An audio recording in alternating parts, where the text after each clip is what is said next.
Mess and wait के बारे में पढ़ेंगे हम।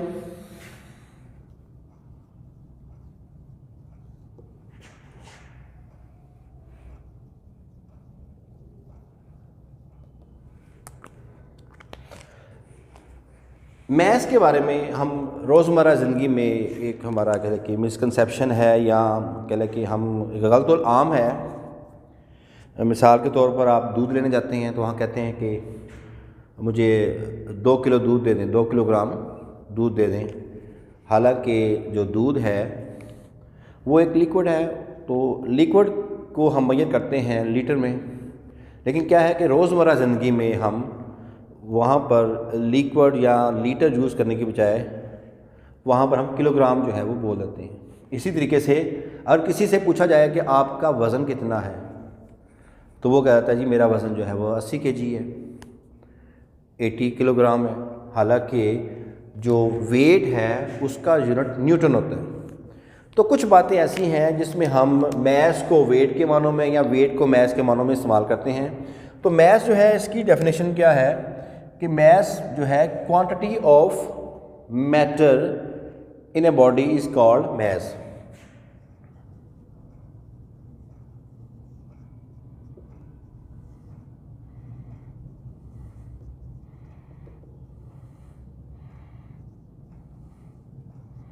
क्वांटिटी ऑफ मैटर ये आपका मैस होता है।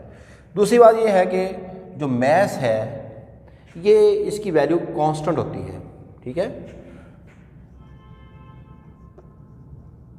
Constant everywhere. अगर आप ज़मीन पर हैं आपका मैस जो है वो 100 केजी है, आप मून पर चले जाएं वहाँ पर भी आपका जो मैस है 100 केजी होगा। तो मैस जो है quantity of material, quantity of matter ये चेंज नहीं होता, ठीक है। तो एक कांस्टेंट एवरीवेयर इसका यह है कि स्केलर क्वांटिटी है। मैस क्या है? स्केलर क्वांटिटी है, ठीक है। इसको रिप्रेजेंट करने के लिए मैग्नीट्यूड जो है वो इस्तेमाल होती है, डायरेक्शन को मेंशन नहीं किया जाता। इसके अलावा इसके यूनिट की बात की जाए तो इसका यूनिट जो है वो है किलोग्राम। इसकी सिंबल केजी, ठीक है। और नेक्स्ट जो है आपने अगर इसको मेजर करना है तो उसके लिए आप बीम बैलेंस जो है वो यूज़ करते हैं, ठीक है। आप किसी दूसरे स्टैंडर्ड जो कह लें कि किसी स्टैंडर्ड से कंपैरिजन करके मुआवजा करके आप जो है वो मैस को फाइंड करते हैं बाय कंपैरिजन मेथड। आपने देखा होगा कि वो बीम बैलेंस होता है, इसके एक तरफ हम 1 केजी मैस रखते हैं, दूसरी तरफ नहीं है जो सी चीज़ हमने मेजर करनी है। फॉर एग्जांपल आप शुगर लेने गए हैं या कुछ और चीज़ लेने गए हैं तो क्या होता है कि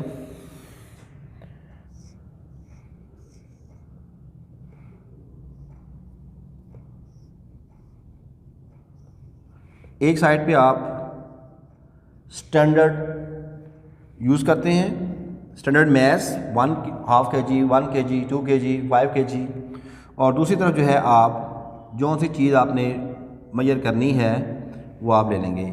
इस तरीके से ये बीम के ज़रिए से आप बाय कंपैरिजन मेथड मैस को मेजर कर सकते हैं। वेट की बात करते हैं।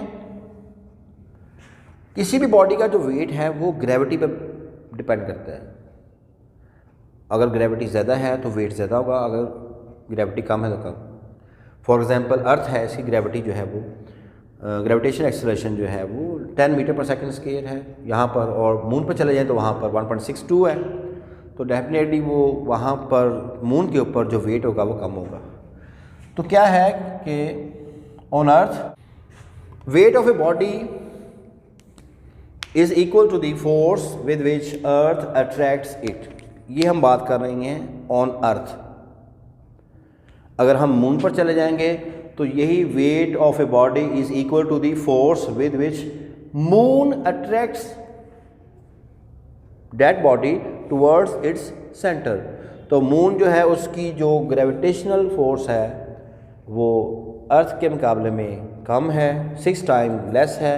लिहाजा जो किसी बॉडी का वेट अर्थ पे जितना होगा वो मून पे जब जाएगा तो वहाँ पर 6 टाइम कम हो जाएगा। सेकेंडली, वेट जो है ये कांस्टेंट नहीं है। सरफेस ऑफ अर्थ पे इसकी वैल्यू कुछ और होगी। आप जैसे जैसे आप एल्टीट्यूड बुलंदी पर जाते जाएंगे ये वेट कम होता जाएगा।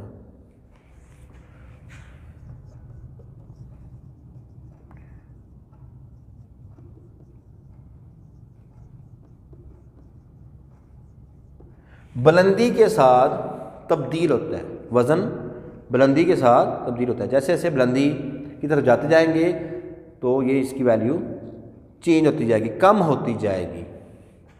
तीसरा है इसका वेक्टर क्वांटिटी है। हमेशा जो वेट की डायरेक्शन है toward the centre of the earth होगी, तो ये एक वेक्टर क्वांटिटी है, इसमें डायरेक्शन जो है वो मेंशन होती है।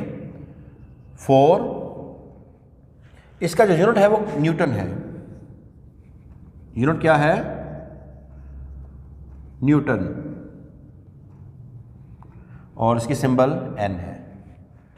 हम जो फार्मूला यूज़ करते हैं वो W = mg, ये फार्मूला यूज़ करते हैं वेट को फाइंड करने का। मैस को g से मल्टीप्लाई कर दें। सरफेस ऑफ अर्थ पे g की वैल्यू जो है वो अप्रॉक्सीमेटली 10 मीटर पर सेकंड स्क्वायर होगी, लेकिन आप जब आप चले जाएंगे ज़मीन पर ऊपर चले जाएंगे तो क्या होगा कि वेट जो है वो कम हो जाएगा। तो g की वैल्यू अभी बात की थी कि वो जैसे जैसे आप बुलंदी पे जाएंगे कम होती जाएगी, तो वेट भी कम होता जाएगा।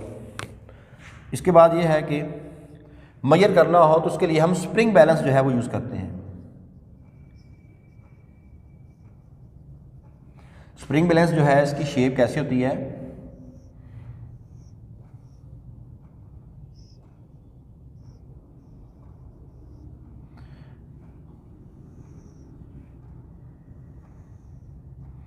इसके ऊपर पॉइंटर होता है एक,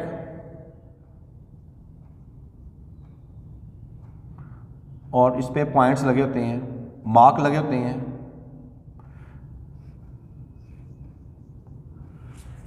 जिस चीज़ को का वेट करना है उसको इस हुक के साथ हैंग करते हैं।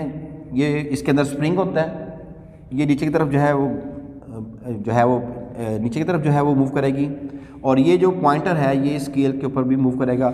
तो यहाँ स्केल के ऊपर जहाँ पर वो इसका पॉइंटर की टिप होगी वहाँ से हम अंदाज़ा लगा लेंगे कि इस बॉडी का कितना वेट है। तो ये हमारा जो है स्प्रिंग बैलेंस है। इस स्प्रिंग बैलेंस की मदद से हम बॉडी का वेट जो है मालूम कर सकते हैं। तो ये यहाँ पर एक difference between mass and weight paper के अंदर जो है वो सम टाइम क्वेश्चन आता है, write the differences between mass and weight. तो इस तरीके से आप ये डिफरेंस जो है वो लिख सकते हैं। ठीक है, तो स्टूडेंट ये नोट कर लें।